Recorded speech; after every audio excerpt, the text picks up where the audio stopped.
Morning all, welcome to What a Load of Ball.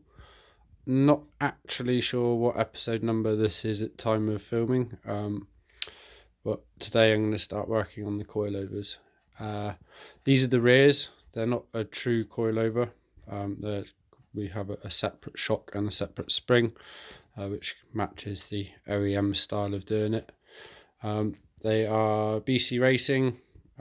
The only ones that they do for the M35 Stagea, and I got them from Driftworks. I'll put a link in the description to them. They are in theory ready to go out of the box, but I live in rural West Country England, and there's a lot of mud and wetness, and yeah, it's not pleasant out on the road. So just a bit of future proofing. I've got some copper seal, copper ease in the white tin there. And I'm going to just dismantle, take all the threads out and get everything coated, and then reassemble them as they are. I'm only going to aim to do the rears today.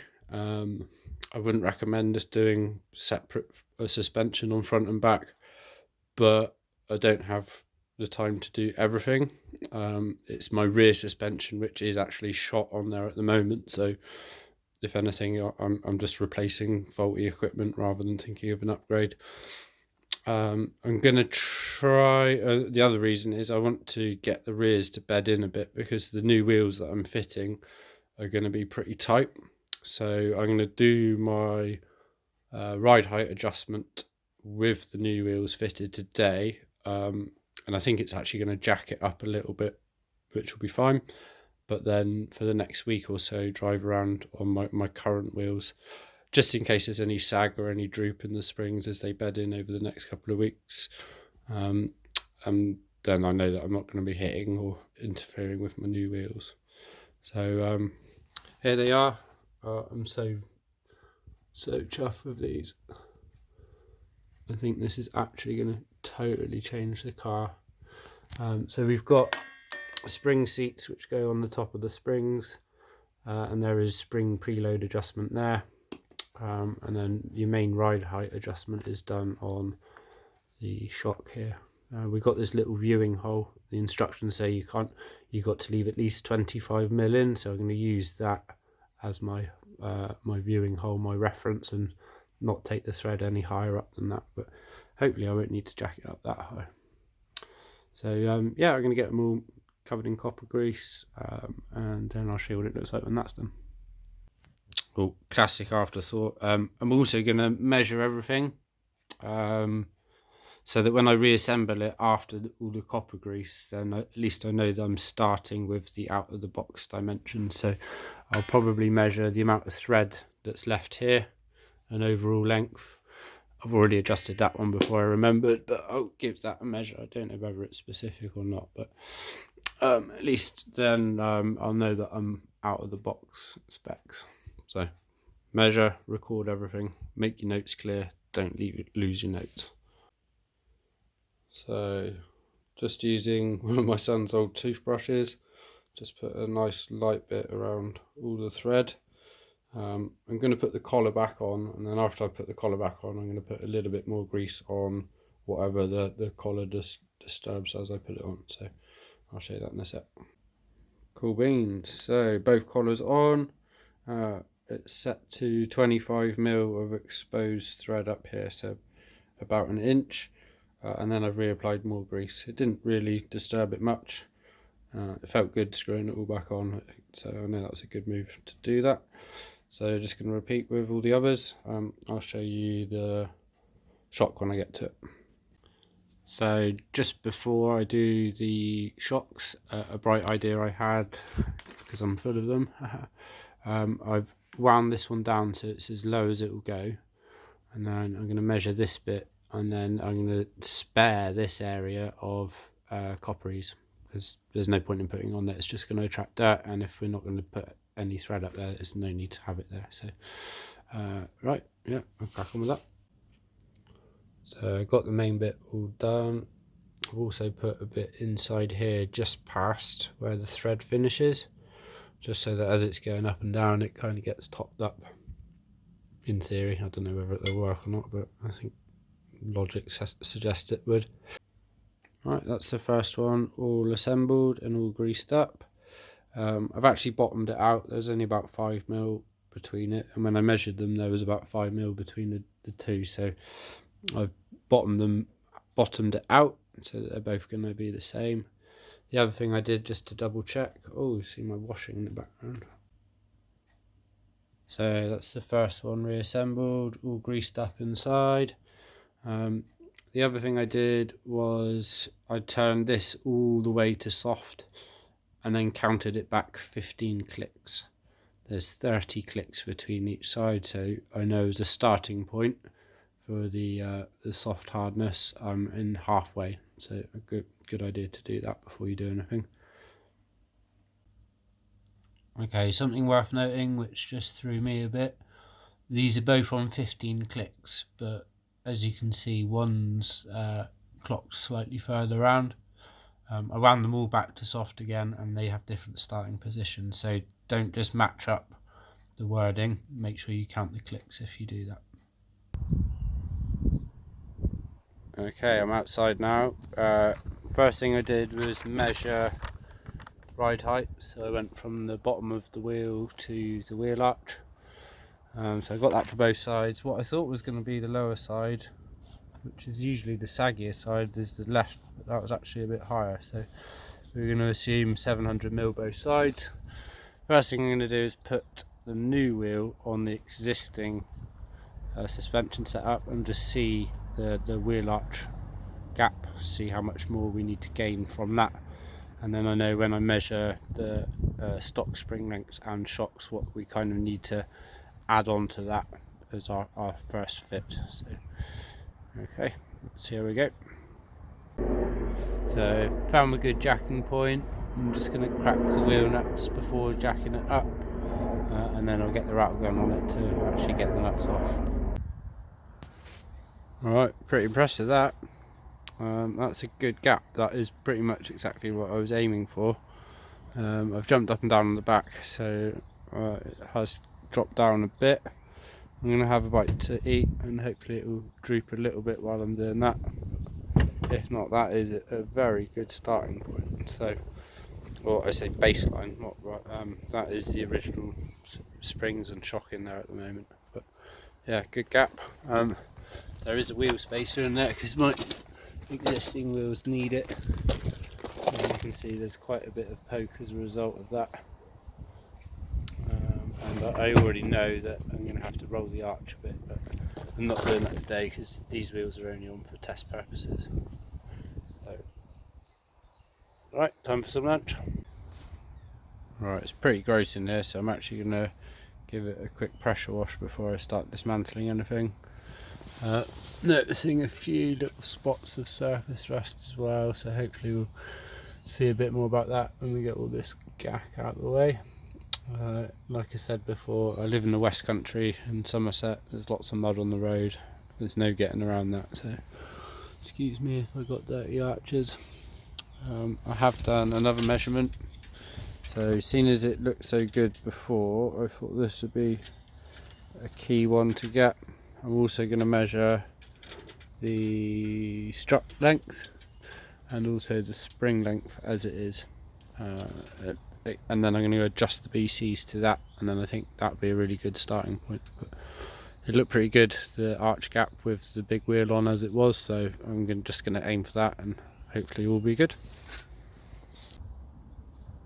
Alright, so that actually scrubbed up quite well. Slightly concerning though is this rust spot. This is the first bit of major rust that I found on here. I'm not going to go too hell for leather today on rust prevention because that's not my aim, but I will be coming back here to do some stuff. I think for today I'm going to pick at that and try and get all the little bits out and then fill it with Q rust and some underseal. I'm also going to do a bead of stuff around here, of Q rust around here, so that soaks in over the week because I've got to roll this arch. I'd rather get some Q rust in there before I put underseal on it next week. I was already going to put underseal on the contact bits on the strut tops there, and I was and on the top of the spring there as well. And on the Subaru that was like a major fail point. I know it's completely different, but something to take note of. Alright, sorry, went a bit hell for leather there and got carried away. I've put a jack under the spring cup, and then I've taken out this bolt, which is a 17mm. Now I'm going to lower that down and take out the strut. Right, that was a bit of a mission. Oh, can you even see? There we go. So the nut that goes on there, which is the bottom of the strut, that was an absolute bitch to get out. But I used the air gun in the end. I didn't want to get it out, but eventually it got it off. So moving forward. So I got the strut out. It was a couple of 12mm at the top. I've got the heat gun out, dried out all the rusty bits that are exposed, and I've just gone over it with some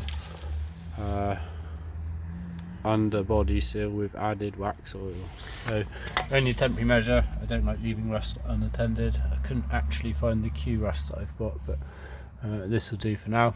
So I might put a little bit more on, just blacken it out, and then start fitting the new stuff. So first thing I'm going to do is swap out this top hat onto the new BC strut and get that in and hanging, not connected at the bottom. I'm going to try and work out approximate distance between hub and top to match what it was before, and then I'll add the preload and I'll show you how to do that in a sec. Okay, so first problem, albeit a minor one. Got the top hat off of the old strut. I needed the air gun on that again. That doesn't fit on there. So I'm not sure what to do. I think really I should have the BC bump stop in there. So I'm going to try and make good of the two. Right, I thought that jobber was all one unit, but it's not. So what I'm going to do, clean that up a little bit first. I'm going to use the original Stagea top bit, the BC bottom bit, and then the new BC washer, and that should all fit on there. And disregard that one because that don't fit. Right, I'm confusing myself a little bit as I go, but I'll explain where I'm at. We've got to set the ride height with the spring. Once we've got the ride height correct, then we extend the shock to meet the lower arm. Once that's all good, then we apply the preload to the spring. So currently I'm trying to get 510mm from there to there, not quite there yet. So I'm going to crank spring down a bit until we hit that 510. Once I've done that, I'll get that so that that matches up, then we'll do the preload, and then I think we're almost there. Right, I'm running out of thread in here, so I'm about 500mm at the moment. I backed it off just to get a round number, so my distance between the top of this ring and the top plate is 40mm. So I'm going to use that as my base because, like I said, I'm running out of thread in there, and I even feel like I might have gone too far already. I think I'm just adding preload to it rather than adjusting the height. So we'll see. I might be bouncing all over the shop, but at least we'll get there. Partly why I'm putting it on a week early, like I said before I put the wheels on, just so that we can work out where we're at. Okay, so after that 40mm, I jacked up the bottom to add a bit of preload, about 7mm. Now I'm going to extend this one down until those two line up, and then we should be at our first base height, or first attempt at it anyway. Okay, so wheel back on. I'm going to jack it up, get it off the stand, and then drop it down, see where we're at. Bit apprehensive. I don't think it looked to me like the springs weren't long enough, but we'll see when we drop it down. It might just be that there's such a stiffer spring that it sits higher. I don't know. We'll soon find out. Not bad at all. I'm stoked with that. For the first attempt, first time I've ever done coilovers, so yeah, I'm pleased with that. I'm going to give it a measure, see what our numbers are, and then jack it up and get the normal wheel back on. It's getting dark now, so I don't even know if I'm going to start the other side today, but we'll see. Okay, so it's the next day. I know it's not ideal, but I have been driving around with just the one corner changed. Like I said before, this corner was actually shot before, so it has actually been an improvement. So yesterday, when I put it all back together, we were just over 70 centimetres on the wheel arch height. We have drooped a bit overnight, and with the driving that I've done. I am a bit concerned that we're a bit high on the top hat, so my plan today was actually to put the top hat on the other side at 35mm rather than 40. But now that I've measured it and seen that it's drooped a bit, I think maybe I will just keep it on the 40 for now and see how we go. It definitely feels firmer. My driver, as I might have shown you before, is a bit of a beast, and I've been scraping less, even though it seems to have drooped a bit. So I'm not going to be going up and down with the wheel like I was yesterday, so I'm actually going to jack up both sides, get it on axle stands, and get the other side done, and hopefully it'll be a bit quicker. It's less grotty over there because that's not the puddle side of the road. Right, here we go. Okay, so both sides are up, this wheel's off obviously, giving it a pressure wash. Not as gross as the other side as suspected, and doesn't look like the rust is too bad either. I'm going to let it dry out while I'm working on it, and I will give it a coat of that undersill just as a temporary fix. It's likely that it's going to get colder in the UK, so we might still get some salt on the road, so that'll hopefully give it a bit of a barrier, even if it's not a permanent solution. I'm not messing about today. I've got the compressor out straight away. So I've got a couple of 17s to do, one there and one there. Oh, sorry, that one and that one. I'm going to do this one first. I'll put the jack underneath it just to help take the tension. Main reason I jacked up both sides today, I think that's probably the better way to do it, and I think I'll get away with putting, well, it will seem like I'm putting less preload on the spring when I put it in, but we'll see in a sec. So yeah, here we go. Okay, so I'm ready to reassemble, or at least put in the new stuff. I'm going to tackle it slightly different from yesterday. Yesterday I was chasing this measurement that I took from here to the wheel arch as my ride height, and chasing that through me, and I think I've put too much preload on the other side, so I will correct that in a minute. Now that I know the rough idea of ride height, I'm going to set that on here, and I'm going to ditch the tape measure and actually use a vernier caliper. So I set this to 35mm. I'm going to set it so that the, oh, there we go, bottom of that, oh, I'm going to set it and then I'll show you. Okay, so there's my measurement, 35mm there. And then I'm going to put the spring in and apply the 7 to 10mm preload with the jack, and then set the strut to the right length. I think that means that we'll have less preload on there, and because there's less preload, although we've got this wound up 5mm more, I think we'll have the strut a bit longer, so we won't actually lose any ride height. But the proper way to do it is to set this first and then apply your preload. Yesterday we were trying to work out the ride height and it was a bit messy trying to get it all good, but today I have a better idea of what we should be doing, I think. Anyway, we'll find out. Okay, so where we're at, springs in, strut is in and mounted from the top, not bolted down there at the moment. The jack is just touching the spring seat. Okay, so now what I'm going to do is add the preload. So I've taken a measurement here, and I was getting about 31 centimeters. I'm going to lift the spring seat with the jack until that hits 30, and then I'll know that I've added 10mm preload.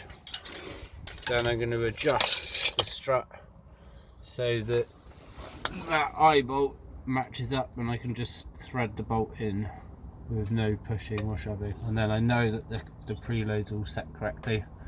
Then what I'm going to do is do the same on the other side. Okay, so and what I'll also do is measure that one once it's all set. It's around about 90 from there to the black line there on the other side, but that was with it all messed up a bit, so let's see how we go. Almost made the stupidest of schoolboy errors. I haven't put the bolt back in here yet, so whatever I was about to do wouldn't have made any difference. So I'm just going to play around, get that lined up, get the bolt in, and do it up hand tight. Get everything set up and then do it up real tight. So. Okay, a couple of more errors. I did put another bolt in, but I put in the wrong one. Make sure you get them right. You need that little bit extra thread on this one. So this one's for the spring seat, that one is for the strut bottom. Other schoolboy error is I missed this plastic ring in the top, which needs to go between the collar and the spring. So luckily I was just taking that out anyway. So I'll chuck this in, get that on. Okay, so just to reiterate what I'm about to do, this seems to have its natural state of rest. It doesn't want to go any lower, so what I'm going to do is lift the cup until these two line up, get a bolt in, then add the preload, then do the strut. I'm not going to force this down. I think maybe to do the anti-roll bar or the other wheel, but that looks where it wants to be, so I'm going to lift this up to suit, add the preload, set that, boom. Okay, so with the bolt in, that actually pulls the whole thing down again, which is where I wanted it to be anyway. So I'm going to lift this up till it's touching, add 10mm preload, set that. Alright, all buttoned up, ready to get the wheel back on. So my final distance here from, my final distance here from here to this black line was 85mm, so that's actually 5mm less than the other side. But I feel like I've set the preload better now, so I'm going to go and do the other side like this, get it on, and then if in a week I need to lift it up when I put the wheels on, I will do. Alright, morning guys. It's a week later than when I last filmed anything on suspension, so it's Saturday morning. So I've had the rears in for a week now and they're going really well. I was going to tell you about how I needed to lift it up a little bit more, and I was going to go back to the 40mm that I set the first one at. If you remember, when I fitted the second rear one, I put it down to 35mm. I feel it could go a little bit more. I didn't know that I had these. So these look like an extra spacer, so that should give us that little bit more thread and a little bit more lift on those rear top hats.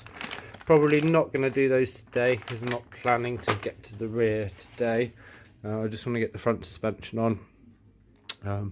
It is chucking it down outside. Storm Dennis is inbound, but I figured if I can get these on today, that would be good. One less thing to do tomorrow. Then tomorrow we can roll the rear arches and put these spacers in to give us a little bit more lift, and then we can get the new rays on. So here are the fronts. They come, it's not a McPherson strut because it's got a double A arm or similar on the front. These come preloaded, but I am going to strip them down and put a bit of copperies on all the threads and stuff, just like I did with the rear. Before I do that, I'm just going to measure them so that I put them back to the same length. I'll take them apart, do the threads, rebuild them, and I'll show you how to set the preload, because it's quite easy with the spanners that it comes with. A lot easier than setting up the rears. That's the right faff, but yeah. So copperies, toothbrush, threads, let's go. Okay, so I took off the bottom part, covered all of that thread, covered the inside thread. I will show you when I do the second one what that looked like. I've then backed off the preload nuts, done all the threads there. Now everything's loose and back to, well, not back to how it was. So that's what we're going to do now. I'll show you how to set the preload. So the spring is currently loose. That's got 0 preload, yeah? So what we're going to do is bring the big one up until it's snug, so it's touching the spring. Then we're going to bring up the small one until it's snug.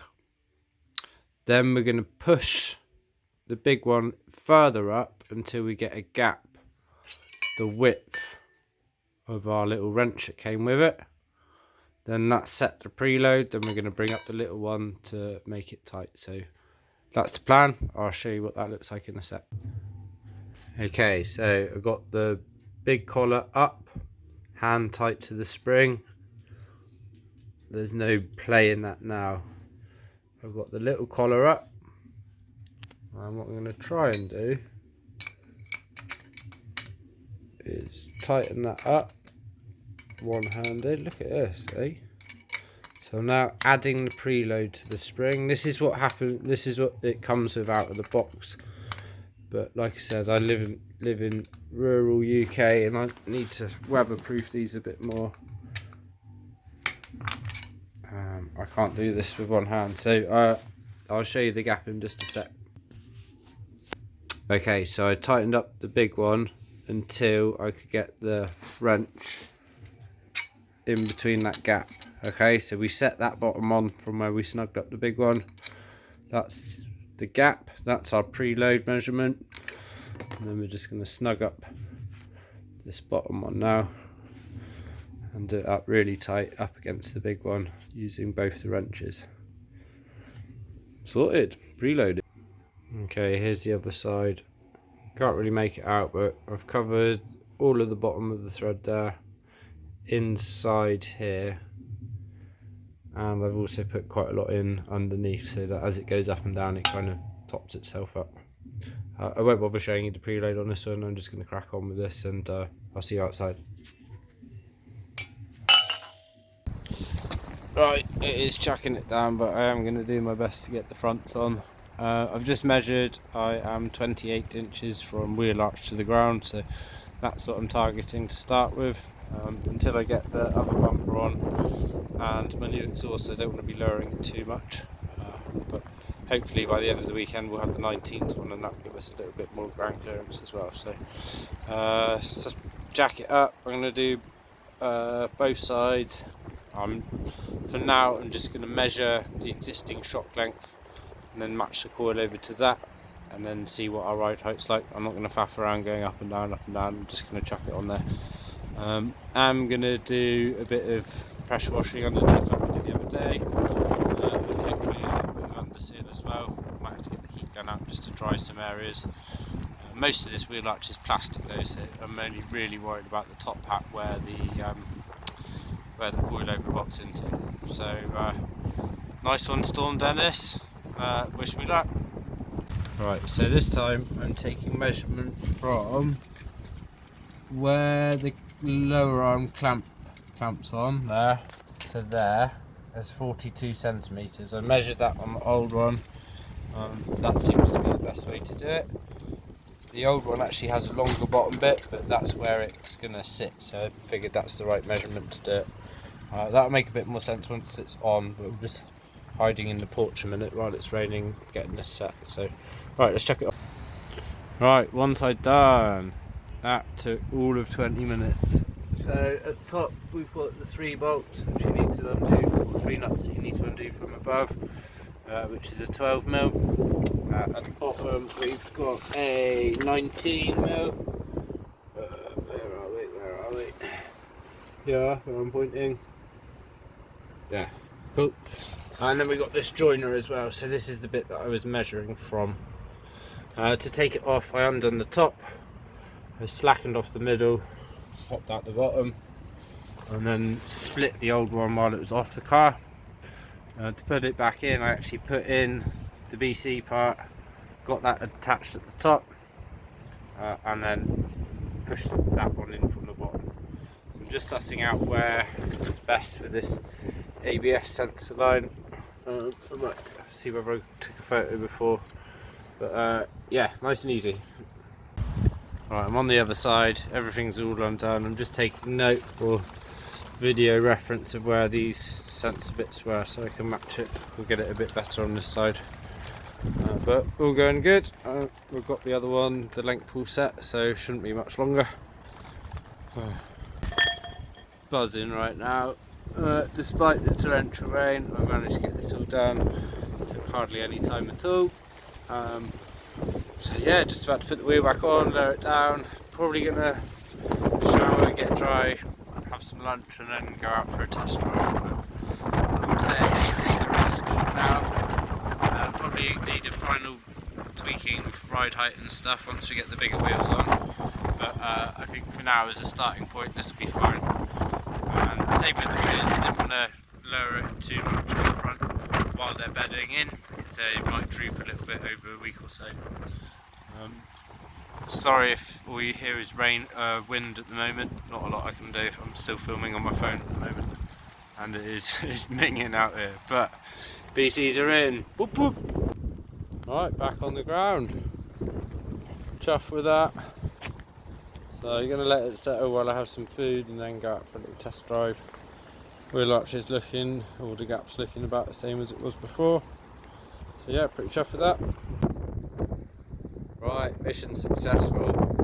Not only did I dry out and have lunch, but we just been for a test drive on a normal little test lap, and boy, the car feels amazing. Much more rounded, less boat-like. I'm not bouncing all over the road like it was.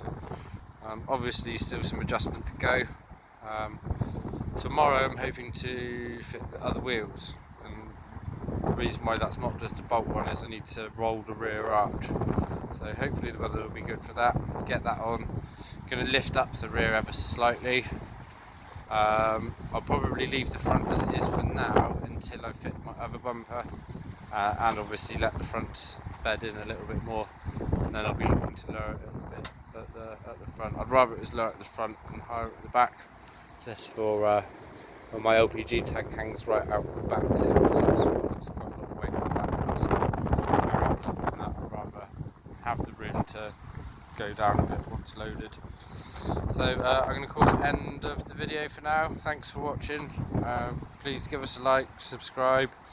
Like I said, I'm going to try and do another video tomorrow trolling, and then another one in the week when I get my bumper, doing swapping out the intercooler, and I'm going to show you a real quick way to do the thermostat. A mini video on how to swap the thermostat. So yeah, lots on the horizon. So yeah, stay tuned. Take care. I'll catch you later. Sorry, classic afterthought, but I thought I'd come and get a shot from this side. I will be, like I said, I will be tweaking with the rears to fit in those other spaces on the springs. So in the comments or in the description or something, I'll put the measurements that I've finalised with, and also my ride height all round, just so that helps others in the future get their setups dialed first time and don't have to faff around going up and down and all that. So I know currently in the video we've been at 40mm on the back, then 35. That's all going to change, but yeah, like I said, I'll update that down below, and I'll probably also mention it in the video when I'm doing the wheel arches, because I need to be at that end anyway. So more on that in the next video, but as for now, BC coilovers installed, happy, loving it, excellent. Catch you later.